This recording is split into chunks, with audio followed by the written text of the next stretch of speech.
Mirdzaritmija ir izplatīts sirds ritma traucējums, viens no bīstamākajiem insulta riska faktoriem, neatkarīgi no tā, vai mirdzaritmijas forma ir pastāvīga vai lēkmveidīga. Mirdzaritmija 3 līdz 5 reizes paaugstina viena no insulta veidiem cerebrālā infarkta risku. Jebkuram cilvēkam, kam konstatēta mirdzaritmija, ir risks saslimt ar cerebrālu infarktu. Atkarībā no cilvēka vecuma, dzimuma un citām iespējamām slimībām, šis risks var sasniegt pat 23% gadā, kas ir ļoti augsts risks. Mirdzaritmijas izraisītu cerebrālu infarktu sauc par kardioembolisku infarktu. Starp sirds un asinsvadu slimībām katrā ziņā jāmin arī insults, kas ir viens no galvenajiem mirstības iemesliem pacientiem ar sirds asinsvadu slimībām. Un šī problēma Latvijā vēl joprojām nav pietiekami novērtēta. Kā viens no iemesliem insultam ir sirds izraisīti trombi, jeb emboli, kas no sirds nokļūst galvas smadzeņu asinsvados. Sevišķi bieži šie trombi veidojas pacientiem, kuriem ir aritmija. Un visbiežāk tiem, kuriem ir tā sauktā mirdzaritmija, jeb ātriju fibrilācija. Šajā gadījumā priekškambari nesaraujas pietiekami spēcīgi, asiņu plūsma priekškambaros ir vājāka, un tādēļ priekškambarī var veidoties trombi. Sevišķi bieži šie trombi veidojās sirds priekškambara austiņā. Līdz pat 90% gadījumu trombi ir konstatēti tieši austiņā. Katru gadu Latvijā slimnīcās nonāk ap 7000 cilvēku ar cerebrālu infarktu un ap 1000 pacientu ar hemorāģisku insultu. Latvijā ikdienas ar insultu mirst apmēram 7 cilvēki. Pasaulē katru gadu insultu pārcieš 15 miljonu cilvēku. Išēmiski insulta biežākie cēloņi ir ateroskleroze, smadzeņu vai kakla artērijās un sirds mirdzēšanas aritmija. Hemorāģiski insulta biežākie cēloņi ir augsts asinsspiediens vai nepareizi veidots asinsvads, jeb anērisma.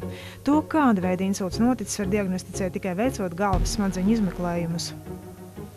No visiem insulta pacientiem Latvijā apmēram 1000 gadu nonāk Stradiņas slimnīcā. Bet, diemžēl, ne visus no šiem pacientiem mēs varam aktīvi ārstēt. Mēs varam ārstēt tikai tos cilvēkus, kuri slimnīcā nonāk tā saucamajā insulta ārstēšanas laika logā, kurš ir apmēram 3 līdz 4 stundas, ja mēs runājam par trombu šķīdināšanu, un līdz maksimāli 6 stundām, ja mēs runājam par trombu izņemšanu no asinsvada. Mēs esam vienīgais insulta centrs Latvijā, kuri ikdienā pēc slimnīcā apstiprinātiem algoritmiem veic insulta ārstēšanu endovaskulāri. Tā ir viena no efektīvākajām insulta ārstēšanām tad, ja asinsvadā ir nonācis liels trombs. To nevar izšķīdināt ar medikamentiem. Kā atpazīt insultu? Ātri tests. Lūdz cilvēku pasmaidīt un novērtē, vai sejas vienā pusē, acu vai mutes kaktiņš nav noslīdējis uz leju. Pārbauda, vai cilvēks spēj vienlaikus pacelt un patstāvīgi noturēt abas rokas. Pārbauda, vai cilvēks spēj runāt un pateikt, atkārtot vienkāršu teikumu. Nekavējoties izsauc neatliekamo medicīnisko palīdzību, zvanot 113. Mirdzaritmija nenoliedzami, it īpaši Latvijā, ir viens no svarīgākajiem insulta riska faktoriem, ja mēs runājam par išēmisku insultu, jeb asinsvadu nosprostojumu. Analizējot mūsu datus, mēs konstatējam, ka vairāk kā puse no tiem pacientiem, kuri ir saņēmuši dārgu un efektīvu ārstēšanu, ar insultu ir saslimuši neefektīvas mirdzaritmijas ārstēšanas dēļ. Šie cilvēki nebija lietojuši vajadzīgos trombu šķīdinošos medikamentus pirms insulta.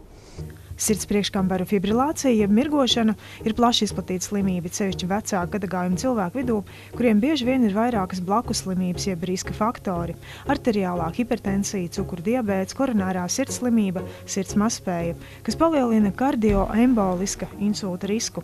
Ātrija fibrilācija ir aritmijas veids, kurš nevienmēr izpaužās simptomātiski. Ir tādi pacienti, kas šo aritmiju nemaz nejūt.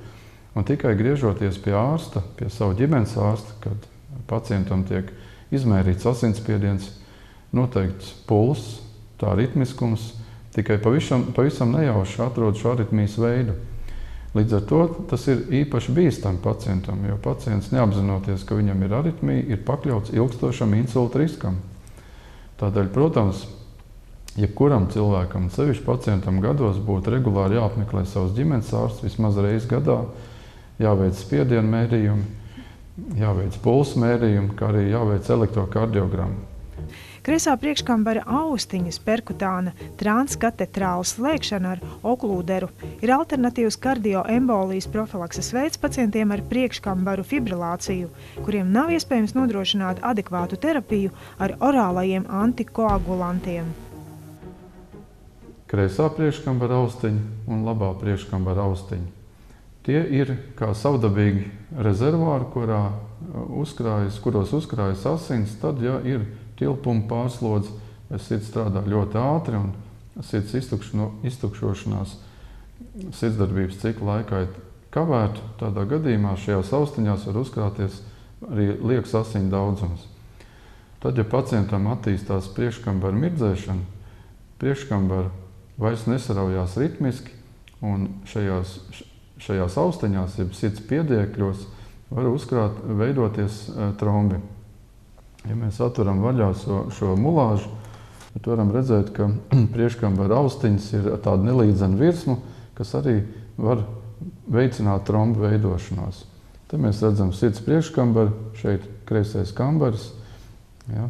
Un ja no austiņas trombs izskrien ārā, tas var nokļūt kreisā kambarī un tālāk aortā, un līdz ar asins plūsmu var nonākt galvas smadzenēs, izraisot pēkšņu insultu. Tad, kad medikamenti nav pietiekami efektīvi, vai to lietošana ir ierobežota, vai kaut kādu blakņu dēļ tos nedrīkst lietot, ir šīs invazīvās metodes, ar kuru palīdzību mēs varam šo austiņu izolēt. Tādā gadījumā, ievadot sirdī caur īpašu katetru, mēs varam slēgt austiņu, ievadot tajā tādu īpašu nosprostotāju, jeb oklūderi, jeb varbūt varētu pat nosaukt daļēji par korķi, un austiņu izolēt no kopējās asinsrites. Paciente ir 60 gadus veca sieviete, kura pirms vairākiem gadiem ir pārcietusi asins izplūdumu galvas smadzenēs. Pacientei ir ātrija fibrilācija, mirdz aritmija. Šādā stāvoklī katetrs tiek ievadīts sirds priekškambarī kreisajā un pakāpeniski izvēršot šīs ierīces sastāvdaļas, jeb diskus, secīgi vienu aiz otru, mēs konfigurējam, ja veidojam to korķīti, tautas valodā nosaucot, oklūderi. Jevgeņijam ir 36 gadi. Īsi pirms miega viņš sajūtis nespēku kreisajā rokā, tirpusi mēle, gluži kā pēc zobārsta veiktas anestēzijas. Aizgājis gulēt, bet no rīta situācija bija vēl sliktāka. Saukta palīdzība. Во время обследования нашли, что еще помимо этого есть еще в сердце дырка, отверстие, там где-то в диаметре сантиметра одного.